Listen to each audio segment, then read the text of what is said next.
ওঠো ওঠো ওঠো ওঠো। মা, কি হয়েছে মা, কি হয়েছে? তোর বউ আমাকে ধাক্কা মেরে এক করে আমার উপর ফেলে দিয়েছে। মা, আমি আপনাকে ধাক্কা দিয়েছি? চুপ কর শয়তানি পোড়ামুখী। আল্লাহ রে, আমার মাথাটা ভেঙে গেছে, আমি মরে দেখি মা, গেছি। মা কোথায় লেগেছে দেখি।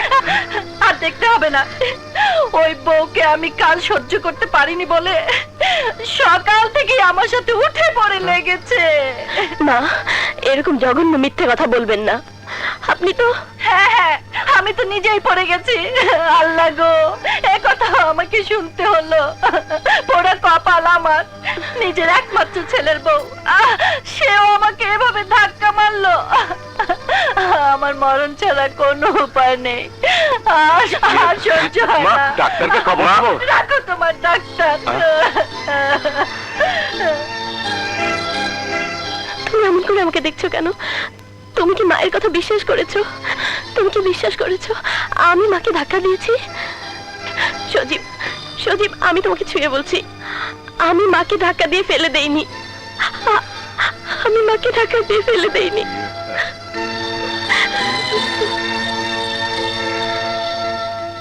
বাবা, এসব কি শুরু হলো? যুদ্ধ শুরু হলো। বলেছিলাম না, সাইরেন বেজে গেছে, যুদ্ধের সাইরেন, বউ শাশুড়ির যুদ্ধ।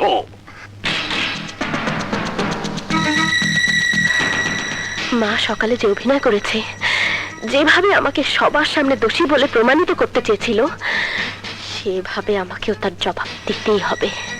আব্দুল,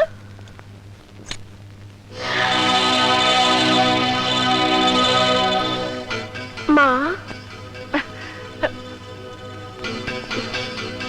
তুমি? এতকাল আপনি আব্দুল মর্জিনার সেবা নিয়েছেন, এখন থেকে আমিই আপনার সেবা করব। তোমার মতো মেয়ের সেবা আমার কোনো দিনই দরকার হবে না। কিন্তু আমার দরকার হবে। সকালে আপনি যে অভিনয় করে সবার সামনে আমাকে দোষী সাব্যস্ত করতে চেয়েছিলেন, তার একটা জবাব আপনাকে দিতে হবে না? কি বলতে চাও তুমি? আমি তো আগেই বলেছি, কেউ যদি আমাকে ঢিল ছোড়ে, যতক্ষণ না পর্যন্ত আমি তার উপর ঢিল ছুঁড়ে না দেই, ততক্ষণ পর্যন্ত আমি শান্তিতে ঘুমোতে পারি না। কি কি বলতে চাও তুমি? সিম্পল কথা, একদম সোজা। আপনি ড্রয়িং রুমে ইচ্ছে করে পড়ে গিয়ে আপনার ছেলের কাছে আমাকে দোষী বানাতে চেয়েছিলেন। হ্যাঁ, এভাবেই তোমাকে দোষী বানিয়ে ওর মন থেকে বিষিয়ে দেব। তারপর দূর দূর করে সজীবী তোমাকে বাড়ি থেকে তাড়িয়ে দেবে। দিল্লি বহু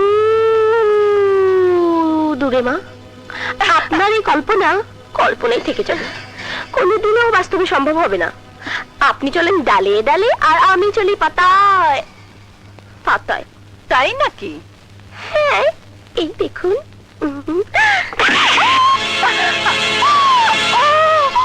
ও মা গো, আর মারবেন না। ও মা, মা আমাকে ছেড়ে দিন, দয়া করুন মা। ও মা গো, আমাকে ছেড়ে দিন মা। ও মা, ও মা গো, আমাকে বাঁচাও। কি হয়েছে বর্ষা, কি হয়েছে মা? না না, কিছু না। মা আমাকে একটু ধাক্কা মেরে ফেলে দিয়েছে।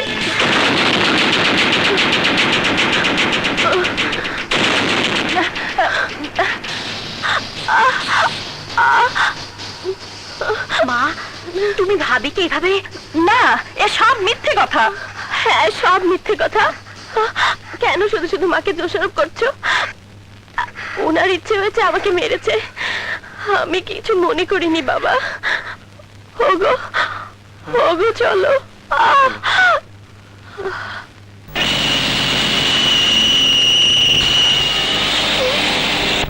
আপনি কত দূরে গিয়েছেন? 5 পা এগিয়ে যাই তো আবার 10 পা পিছিয়ে যেতে হয়। আমি জীবনে অনেক মেয়ে দেখেছি, কিন্তু এইরকম মেয়ে আর একটিও দেখিনি। তাহলে তোকে যে 2 কোটি টাকা দেব ভেবেছিলাম, সেই টাকাটা আর আমেরিকার বাড়িটা আপনার হাতের মুঠোর মধ্যে এসে ফসকে গেল? না না না, এখনো যায়নি। তোমরা আমাকে আর কটা দিন সময় দাও, আমি এবার অন্য পথে আগাবো। কি পথ? সোজা আঙ্গুলে ঘি উঠবে না, এবার আঙ্গুল বাঁকা করতে হবে। গুন্ডা ভাড়া করে ওকে শেষ করতে হবে। Beautiful idea. যদি এমনিতে পথের কাঁটা সরে না যায় তাহলে কাঁটাকে শিকড় সহ উপড়ে ফেলতে হবে।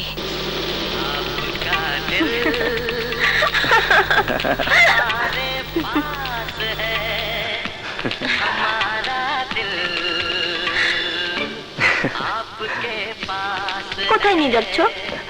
ঘরে 4 দেয়ালের মধ্যে বন্দি থেকে তোমার দমটা বন্ধ হয়ে আসছিল, তাই তোমাকে নিয়ে বেড়াতে যাচ্ছি। আমার দম বন্ধ হয়ে যাচ্ছিল তুমি জানলে কি করে? অনেক কিছু না জানলেও বুঝে নিতে হয়। বিয়ের পর এই প্রথম তোমাকে নিয়ে বেড়াতে যাচ্ছি। কিন্তু বাড়িতে অনেক কাজ রয়ে গেছে। কাজ কাজ আর কাজ। দেখ, বিয়ের পরে তুমি বউ না হয়ে কাজের মেয়ে হয়ে গেছো। বউদেরই তো কাজ করতে হয়, নইলে স্বামীরা তো পাওয়া যায় না। কাজ না করলেও আমি তোমাকে সারা জীবন ভালোবাসায় ভরে রাখবো। সরে আসতে। ও মাই গড! এই, কারা তোমরা? এভাবে কেউ গাড়ি চালায়?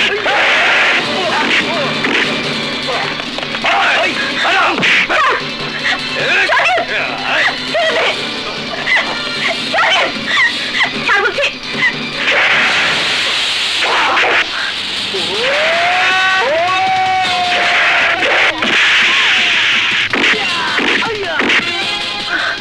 সজীব!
তুমি যেও না।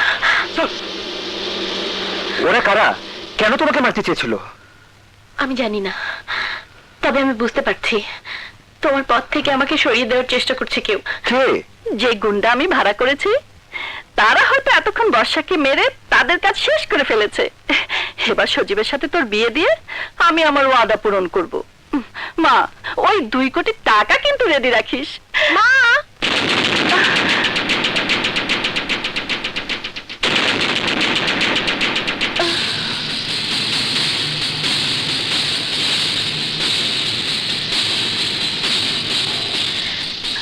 তুমি?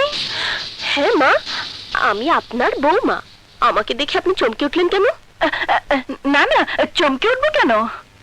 জানেন মা, আজ কতগুলো সন্ত্রাসী আমাকে তুলে নিয়ে যেতে চেয়েছিল, কিন্তু আপনার ছেলে ওদেরকে কুকুরের মতো পিটিয়ে তাড়িয়ে দিয়েছে। এই যাও, তুমি একটু বিশ্রাম নাও। মায়ের কি লাগে না লাগে আমি একটু দেখে আসছি, তুমি যাও।